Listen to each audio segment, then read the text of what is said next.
Bismillahirrahmanirrahim. Welcome back, and this is me, Mohammad Asif Zeb. Dear viewers, आज हम discuss कर रहे हैं एक ऐसे डिजीज़ के बारे में जो कि यूजुअली डायग्नोज होती हैं एक्सीडेंटली. जब भी कोई डॉक्टर किसी पेशेंट को रेडियोलॉजिकल फाइंडिंग्स सजेस्ट करते हैं, फॉर एग्जांपल एक्सरे, तो वो एक्सरेज में कुछ स्पॉट्स नजर आते हैं, like these are the black spots, this one is also a black spot, this one is also a black spot. तो ये इन स्पॉट्स का अपेयर होना और इनकी आइडेंटिफिकेशन होना आइडेंटिफाई करती हैं towards a disease which is really very dangerous. Similarly, अगर हम इसको देखें, इस बोन को, तो ये बोन यहां से इसकी लेशन अपेयर हो रही है, यहां पर भी टूट चुका है और यहां पर भी एक ब्लैक स्पॉट हमें नजर आ रहा है. इसी तरह यहां पर भी एक ब्लैक स्पॉट नजर आ रहा है, यहां पर भी ब्लैक स्पॉट नजर आ रहा है. तो ये multiple spots on different bones appear होते हैं एक खास किस्म के डिजीज में, और उन डिजीज को हम कहते हैं प्लाज्मा सेल डिस्क्रेजियाज. लेकिन कुछ प्लाज्मा सेल डिस्क्रेजियाज में ये मुख्तलिफ बोन्स पे नजर आते हैं, जबकि बाज में सिर्फ एक ही बोन इन्वॉल्व होती है, जो कि हम डिस्कस करेंगे आज के टॉपिक में. सो आज का टॉपिक है plasma cell dyscrasias, and this is me, Mohammad Asif Zeb. Now what is plasma cell neoplasm और plasma cell dyscrasia? So as the name indicate that plasma cell and neoplasm, तो ये वो डिसऑर्डर है जो कि कैंसर है. किस चीज का? प्लाज्मा सेल का. मीन्स कि इसमें प्लाज्मा सेल की प्रोलिफरेशन इंक्रीज हो जाती है बोन मैरो में. प्लाज्मा सेल ये एक बी सेल मैलिग्नेंसी है. आप लोगों ने पढ़ा होगा कि पहले बी सेल्स, फिर इसके बाद मेमोरी सेल्स और प्लाज्मा सेल फिर बनते हैं. तो चूंकि प्लाज्मा सेल्स बी सेल्स से डेवलप होते हैं, इसलिए हम इसको कहते हैं कि this is basically a B cell malignancy. ठीक है. एक और प्रॉपर्टी इसमें ये है, यहां पर अगर हम देखें तो इसमें अगेन है monoclonal immunoglobulins are secreted in the serum और यूरिन. सो चूंकि ये न्यूप्लिज्म है, कैंसर है, और कैंसर हम कहते हैं कि cancers are usually monoclonal disorders. Mean कि इसमें एक ही क्लोन इन्वॉल्व होता है और उसकी प्रोलिफरेशन इंक्रीज हो जाती है, तो इसलिए ये मोनोक्लोनल सेल्स है. चूंकि प्लाज्मा सेल्स है और प्लाज्मा का एक ही क्लोन इसमें मैलिग्नेंसी अपीयर हो जाती है, और मुख्तलिफ plasma cells different immunoglobulin secrete करते हैं. अगर हम इन्फेक्शन की बात करें, वायरल इन्फेक्शन, तो वायरल इन्फेक्शन में जो अमीनोग्लोबुलिन्स या एंटीबॉडीज बनते हैं वो मुख्तलिफ clones of plasma cells are involve in the production of immunoglobulins. तो पॉलीक्लोनल डिसऑर्डर्स होते हैं बेसिकली. चूंकि प्लाज्मा सेल का काम है अमीनोग्लोबुलिन या एंटीबॉडी सीक्रेट करना, और इसमें एक क्लोन प्लाज्मा सेल का इन्वॉल्व है, तो इसलिए वन टाइप ऑफ अमीनोग्लोबुलिन ही इंक्रीज होती है इन कंडीशंस में. तो इसलिए हम इसको कहते हैं कि monoclonal immunoglobulins are secreted by plasma cell. So plasma cell dyscrasias के कैरेक्टरिस्टिक क्या है? नंबर 1, इसमें ये बी सेल्स डिसऑर्डर है. नंबर 2, इसमें मोनोक्लोनल अमीनोग्लोबुलिन्स होंगे, या जिसको हम कहते हैं माइलोमा अमीनोग्लोबुलिन या माइलोमा प्रोटीन्स भी हम इसको कहते हैं, या हम इसको कहते हैं इम प्रोटीन्स भी हम इसको कहते हैं. तो 3 किस्म के नाम हैं, मोनोक्लोनल अमीनोग्लोबुलिन्स या इम प्रोटीन्स या माइलोमा प्रोटीन्स. तो 3 किस्म के नाम हम इसको डिफरेंट दे सकते हैं. तो इसलिए प्लाज्मा सेल डिस्क्रेजियाज को हम कहते हैं कि plasma cell dyscrasias are those disorder in which there is secretion of monoclonal immunoglobulin and plasma cells will be much more proliferated in the bone marrow. Now plasma cell disorders या plasma cell dyscrasias या plasma cell neoplasm, इसके मुख्तलिफ types है, like monoclonal gammopathy of undetermined significance, plasmacytoma, multiple myeloma, Waldenström macroglobulinemia, light chain disease और heavy chain disease, ये मुख्तलिफ है. तो monoclonal gammopathy of undetermined significance, this is basically the initial stage. Plasmacytoma, नाम से ही जाहिर है प्लाज्मा और साइटोमा की ये ट्यूमर है प्लाज्मा सेल्स का, जहां पर एक ही लैटिक लेजन होती है, जो कि हम आगे डिस्कस करेंगे.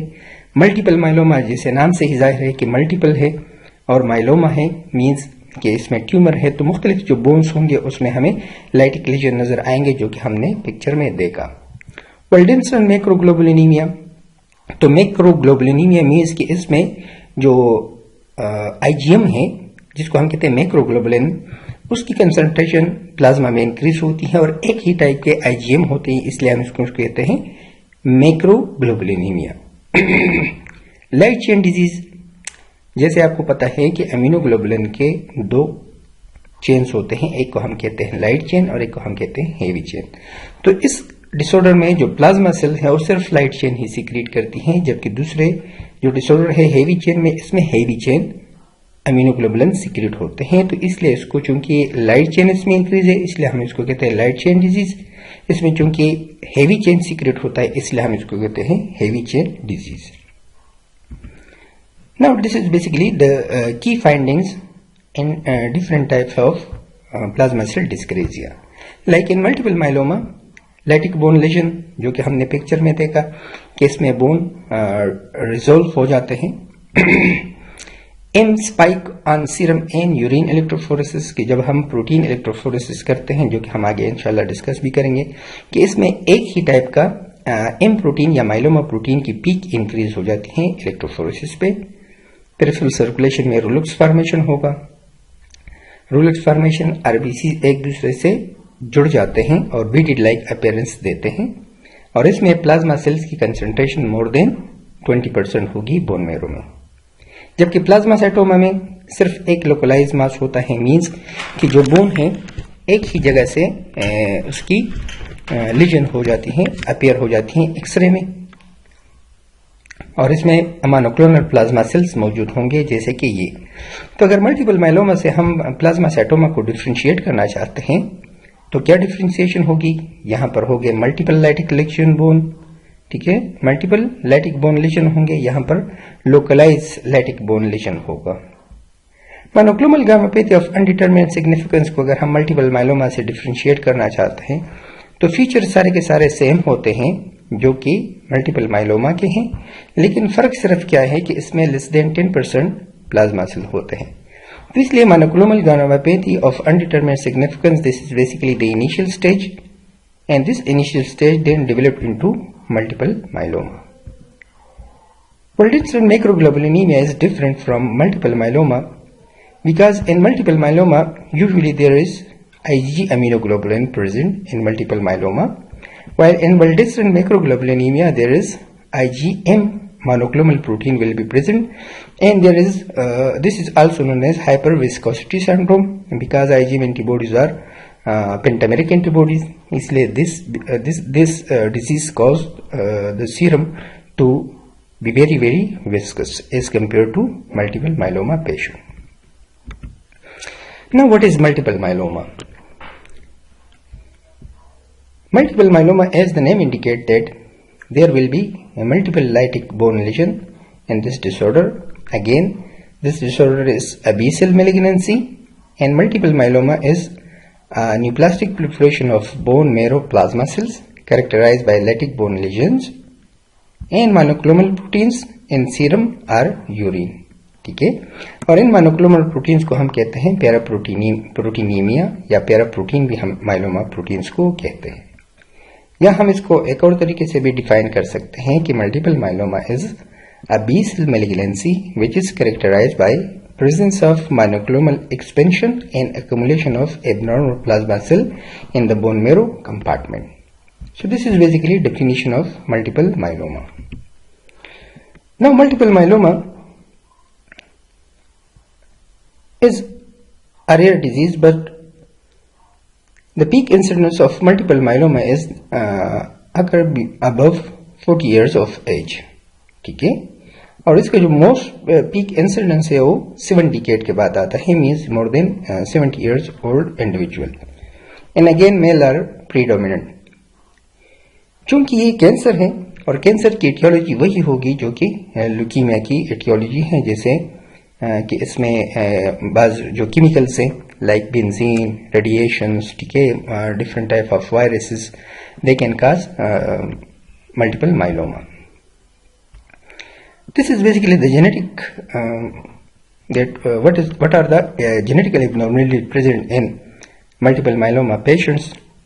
तो यूजुअली जितने भी क्रोमोसोम्स होते हैं उनके स्ट्रक्चर की एब्नॉर्मलिटी की वजह से भी हो सकती हैं, क्रोमोसोम के लॉस की वजह से भी हो सकती हैं, ठीक है, या अगर क्रोमोसोम की क्वांटिटी बढ़ गई बॉडी में तो उसकी वजह से हो सकती हैं. लेकिन most frequent monosomy is of chromosome number 13, कि क्रोमोसोम नंबर 13 की मोनोसोमी की वजह से मोस्टली मल्टीपल माइलोमा हो जाता है इंडिविजुअल्स को, and this monosomy is because of those causative agents like chemicals, like radiations, ठीक है, जो कि एक्वायर्ड काजेस हैं. Now this is that why bone lesion occur in multiple myeloma. तो चूंकि हमने कहा कि मल्टीपल माइलोमा में प्लाज्मा सेल्स की क्वांटिटी बढ़ जाती है, जिसको हम कहते हैं माइलोमा सेल्स, ठीक है, प्लाज्मा सेल्स और माइलोमा सेल्स. तो ये माइलोमा सेल्स सीक्रेट करते हैं एक इंटरल्यूकिन, ठीक है, जिसको हम कहते हैं इंटरल्यूकिन 6. ये माइलोमा सेल एक और इंटरल्यूकिन भी प्रोड्यूस करते हैं, इंटरल्यूकिन 6 के अलावा इंटरल्यूकिन 1 और ट्यूमर नेक्रोसिंग फैक्टर. ये तीनों जो फैक्टर्स हैं ये माइलोमा सेल्स या प्लाज्मा सेल्स सीक्रेट करते हैं. तो इंटरल्यूकिन 6 एक और साइटोकाइन है जिसको हम कहते हैं रैंक लाइगेंड, ये भी सीक्रेट करता है. और ये रैंक लाइगेंड जो ओस्टियोक्लास्ट है, ओस्टियोक्लास्ट बेसिकली वो सेल्स हैं जो कि बोन्स को डैमेज करते हैं, या वो सेल्स, वो बोन्स के वो सेल्स जो कि डेथ की तरफ जा रहे होते हैं, ठीक है, ताकि उनको रिप्लेस करने के लिए न्यू सेल्स आए, तो उनको रिमूव करते हैं. लेकिन चूंकि माइलोमा सेल्स हैं, एबनॉर्मल सेल्स हैं, एबनॉर्मली ये इंटरल्यूकिन 6, इंटरल्यूकिन 1 और tumour necrosing factor alpha release करते हैं, तो इसलिए ये ओस्टियोक्लास्ट को और भी एक्टिवेट करते हैं. तो ओस्टियोक्लास्ट की क्वांटिटी बढ़ जाती है. जब ओस्टियोक्लास्ट की क्वांटिटी बढ़ जाती है तो ये बोन्स को खाना शुरू कर देते हैं और उनकी लेजन, बोन की जो लेजन है वो ज्यादा हो जाती है. तो ओस्टियोक्लास्ट एक्टिवेटिंग फैक्टर हम इसको कहते हैं, इंटरल्यूकिन 6 को, ट्यूमर नेक्रोसिंग फैक्टर अल्फा को और इंटरल्यूकिन 1 को. तो interleukin 1, interleukin 6 and interleukin tumour necrosing factor is basically osteoclast activating factor, and this osteoclast then cause damage to bones, जिसकी वजह से जो जहां पर बोन्स होंगे, जहां पर बोन मेरो है, और हमें पता है कि बोन मेरो मोस्टली जो एपिपाइसिस है बोन्स के वहां पर मौजूद होते हैं या फ्लैट बोन में मौजूद होते हैं, ठीक है. तो जिसकी वजह से फ्लैट बोन्स की भी लाइटिक लीजन हो जाती हैं और जो लॉन्ग बोन्स हैं वहां पर भी लीजन आ जाते हैं. तो बोन्स की lytic lesion because of the presence of these myeloma cells, and these myeloma cells secrete interleukin 1, interleukin 6 and tumour necrosing factor, and this tumour necrosing factor interleukin 6 and interleukin 1 cause activation of these osteoclast, जिसकी वजह से bone pain और skeletal destruction हो जाती है. तो लेटिक legion multiple myeloma में क्यों होता है? Because of the presence of increase concentration of myeloma cells. तो this is the phenomena behind lytic lesion जो कि हमने पिक्चर में देखा. Now what is the exact pathophysiology of multiple myeloma? So this is basically myeloma cell. तो myeloma cells की क्योंकि quantity बढ़ जाती है, इसीलिए ये मोनोक्लोनल प्रोटीन्स प्रोड्यूस करते हैं जिसको हम कहते हैं एम प्रोटीन्स, ठीक है, या अमीनोग्लोबुलिन्स. तो चूंकि इम्यूनोग्लोबुलिन्स की कंसंट्रेशन ज्यादा हो जाती है, ठीक है, तो इसलिए ये ब्लड को विस्कस कर देती है, जिसको हम कहते हैं हाइपर विस्कोसिटी, ठीक है। तो हाइपर विस्कोसिटी की वजह से रीनल फेलियर हो जाता है, क्योंकि फिल्ट्रेशन प्रॉपरली हो नहीं पाती, ग्लोमेरुलस डैमेज हो जाता है, इसलिए रीनल फेलियर हो जाता है इन इंडिविजुअल्स को। एक और काज जो रीनल फेलियर है उसकी वो है एमिलोइडोसिस की वजह से। एमिलोइडोसिस, इसमें एमाइलाइड प्रोटीन्स की क्वांटिटी जब बढ़ जाती है तो हम उसको कहते हैं एमाइलोइडोसिस। और एमाइलाइड प्रोटीन्स क्या होते हैं? एमाइलाइड प्रोटीन्स बेसिकली वो प्रोटीन्स होते हैं जो कि रिजिड होते हैं। तो इसलिए जब ये किडनीज में ट्रैप हो जाते हैं तो किडनी को भी ये रिजिड कर देते हैं। तो किडनीज में जो ग्लोमेरुलस है या नेफ्रॉन्स हैं, जब उसमें ये मोनोक्लोनल प्रोटीन ट्रैप हो जाते हैं तो ये उनको रिजिड कर देते हैं, जिसकी वजह से प्रॉपरली जो फिल्ट्रेशन है नहीं हो पाती, जिसकी वजह से रीनल फेलियर हो जाता है। तो this is another cause of renal failure in multiple myeloma patient. एक और काज भी है रीनल फेलियर की, और वो क्या है कि जो नॉर्मल अमीनोग्लोबुलिन्स हैं उनकी डिफिशियंसी हो जाती है।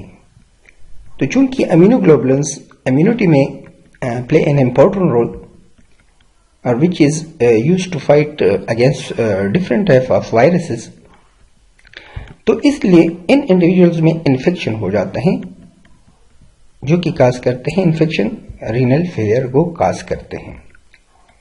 Now come to bone marrow infiltration by these myeloma cells. तो चूंकि बोन मैरो इन्फिल्ट्रेशन होती है इन इंडिविजुअल्स में, तो एरिथ्रोपोइसिस प्रॉपरली हो नहीं पाती, इन इंडिविजुअल्स को फिर डेवलप हो जाता है अनीमिया। तो anaemia is because of the suppression of normal erythroid series. Again जैसे हमने बात की साइटोकाइंस की कि इसमें इंटरल्यूकिन 6, इंटरल्यूकिन 1 और ट्यूमर नेक्रोसिंग फैक्टर रिलीज होते हैं, जो कि बोन्स की डिस्ट्रक्शन करते हैं। तो बोन्स की जब डिस्ट्रक्शन होगी तो डेफिनेटली बोन्स से फिर कैल्शियम की क्वांटिटी जो प्लाज्मा है उसमें बढ़ जाएगी, तो हाइपर कैल्सीमिया होगा। Hypercalcemia again lead to renal failure in these individual. Bone destruction की वजह से न्यूरोलॉजिकल प्रॉब्लम्स भी आ जाती हैं because of compression of bone, like vertebral column compression. तो इसलिए न्यूरोलॉजिकल प्रॉब्लम्स भी इन इंडिविजुअल्स में डेवलप होती हैं, and again this bone destruction lead to bone pain in multiple myeloma patient. So this is basically the pathology of multiple myeloma. So again, number 1, monoclonal proteins are myeloma proteins, are M proteins, are monoclonal immunoglobulins. These immunoglobulins are rigid and they are amyloidosis, and this amyloidosis leads towards renal failure. Again, when the concentration of these protein, monoclonal protein, is increased, so there is hyperviscosity, and again hyperviscosity leads to renal failure. This hyperviscosity may also cause cardiac problems in these patients. Again, when there is decreased concentration of normal immunoglobulins, which leads to infection, and infection again cause renal failure in these patients. In bone marrow, when there is increased concentration of plasma cells, so these plasma cells cause anemia because of the suppression of erythroid series. Again, myeloma cells produce interleukin 6, interleukin 1 and tumor necrosis factor, which leads to bone destruction. Therefore, neurological problems develops in these patients, which also cause bone pain and hypercalcemia, which lead to renal failure. So this is the basic phenomena of multiple myeloma patient. Now these are the clinical presentation of multiple myeloma, like bone pain, pathological fractures, feature of anemia, lethargy and weaknesses, recurrent infection because of the deficiency of immunoglobulin, and furthermore neutropenia भी इन condition में होता है, तो इसलिए इन individuals को infection ज़्यादा होते हैं। Feature of renal failure and abnormal bleeding tendency, because in certain patients there is thrombocytopenia, which leads to bleeding tendency. Now again ये वही picture है, you can see that there are black spots in on skull, which is the diagnosis of multiple myeloma patient. Again, this is pathological fracture, क्योंकि अगर ये bone और भी इसकी legion हो गई तो यहाँ पर फ्रैक्चर आ सकते हैं, तो इसको हम कहते हैं pathological fractures. Now how we can diagnose patient of multiple myeloma. So CBC में है क्या होगा कि TLC normal to decrease depend upon the concentration of plasma cell. तो प्लाज्मा सेल की कंसंट्रेशन जब बढ़ेगी तो माइलोपोसिस सप्रेस होगी, जिसकी वजह से टीएलसी कम होगी और न्यूट्रोपीनिया होगा इंडिविजुअल्स को. एचबी डिक्रीज होगी, anaemia, platelet count normal to decrease, thrombocytopenia. ESR in patient का ज्यादा होता है. क्यों? क्योंकि इसमें रूल ऑफ फॉर्मेशन ज्यादा होती है और इस पे एक लेक्चर ईएसआर पे मौजूद है कि why rule of formation when there is increased concentration of rule formation in an individual, so their ESR will be increase. ये हम देख सकते हैं पेरिफेरल स्मेयर हैं. पेरिफेरल स्मेयर में हमें नजर आएंगे these are basically plasma cell, ठीक है, और इसको हम प्लाज्मासाइटाइड सेल्स भी कहते हैं. तो ये भी कभी कभार पेरिफेरल स्मेयर पे नजर आते हैं, लेकिन मोस्टली मल्टीपल माइलोमा के पेशेंट में प्लाज्मा सेल्स पेरिफेरल सर्कुलेशन पे नजर नहीं आते हैं. ये बोन मेरो में ही इंक्रीज होती हैं. और इसकी एक और टिपिकल फीचर है ये रूलस फॉर्मेशन है. ये आरबीसी एक दूसरे के साथ जुड़े हुए हैं, ये, तो इसको हम क्या कहते हैं? रूलस फॉर्मेशन हम इसको कहते हैं. और इन पेशेंट्स में न्यूट्रोपीनिया भी होता है, न्यूट्रोफिल का काउंट डिक्रीज होता है, इसलिए बैक्टीरियल इन्फेक्शन भी इन इंडिविजुअल्स में ज्यादा होती है as compare to other individuals. Now this is the slide of bone marrow in patient with multiple myeloma. अगर इसको हम देखें तो ये प्लाज्मा सेल्स हैं. प्लाज्मा सेल्स की आइडेंटिफिकेशन पॉइंट कैसी है कि इसका न्यूक्लियस एक साइड पे होगा, साइटोप्लाज्म इसका पर्पल कलर का होता है, और न्यूक्लियस के इर्द गिर्द एक पैरान्यूक्लियर हेलो नजर आता है, जैसे हमें ये नजर आता है या ये है, ठीक है. और इसमें छोटे छोटे व्हाइट स्पेसेस भी नजर आती हैं, क्योंकि प्लाज्मा सेल का काम है अमीनोग्लोबुलिन्स को प्रोड्यूस करना. चूंकि इससे अमीनोग्लोबुलिन्स निकल आते हैं तो इसलिए इसमें व्हाइट स्पेसेस रह जाती हैं. तो ये सारे के सेल्स अगर हम देखें तो इसको हम कहते हैं प्लाज्मा सेल. ये सेल माइटोसिस के प्रोसेस में है और ये डिवाइड हो रहा है. Now there is another important feature of a cell which is known as mode cell. तो mode cells basically plasma cells में एंटीबॉडीज जब हम इसको स्टेन करते हैं तो कभी कभार हमें इसमें एंटीबॉडीज एक गुच्छों के फॉर्म में नजर आती हैं, जैसे ये. तो इसको हम कहते हैं रसल बॉडीज. तो प्लाज्मा सेल जिसमें रसल बॉडी होती है उसको हम कहते हैं मोड सेल. तो ये एक मोड सेल है, इसी तरह ये भी एक मोड सेल है, ये भी एक मोड सेल है. तो इसको हम क्या कहते हैं? Mott cell. एक होता है फ्लेम सेल, प्लाज्मा सेल का एक टाइप है. अगर इसको हम देखें तो ये ऐसे नजर आता है जैसे एक शमा. अगर शमा को हम जला दें और उसको हम देखें और इसको देखें तो बिल्कुल एक टिपिकल फीचर हमें शो करती हैं ये प्लाज्मा सेल. तो इसलिए हम इसको कहते हैं फ्लेम सेल, और ये रेडिश कलर का होता है. यूजुअली फ्लेम सेल्स प्रोड्यूस करते हैं IgM एंटीबॉडीज, जो कि वेल्डेस्टर्न मैक्रोग्लोबुलिनीमिया में नजर आते हैं. Now Bence Jones protein, proteinuria. Bence Jones protein, इस पे एक सेपरेट लेक्चर इंशाल्लाह मैं लूंगा कि what is Bence Jones protein and how we can detect.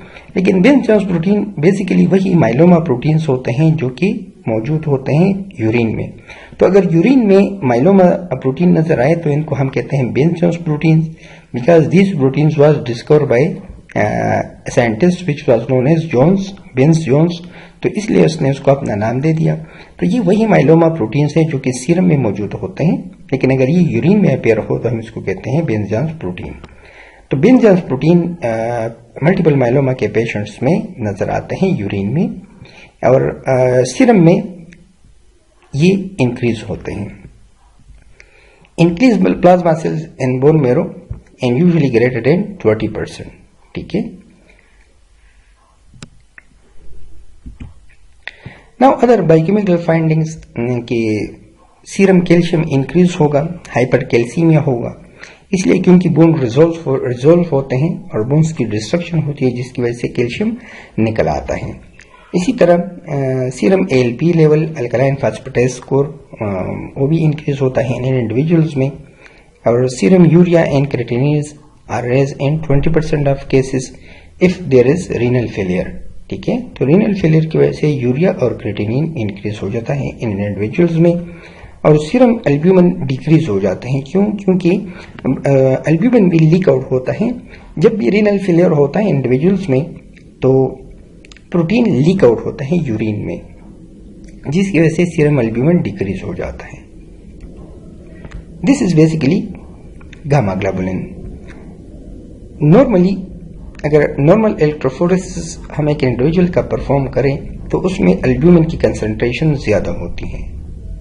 ठीक है, फिर इसके बाद alpha, alpha 2 and beta, and this is gamma protein. Gamma proteins are basically immunoglobulins. तो गामा प्रोटीन नॉर्मल इलेक्ट्रोफोरेसिस में इतने नहीं होते, बल्कि यहां तक ही नजर आते हैं जैसे कि बीटा प्रोटीन से। लेकिन मल्टीपल माइलोमा के पेशेंट में क्या होता है, ये गामा प्रोटीन्स इंक्रीज हो जाते हैं।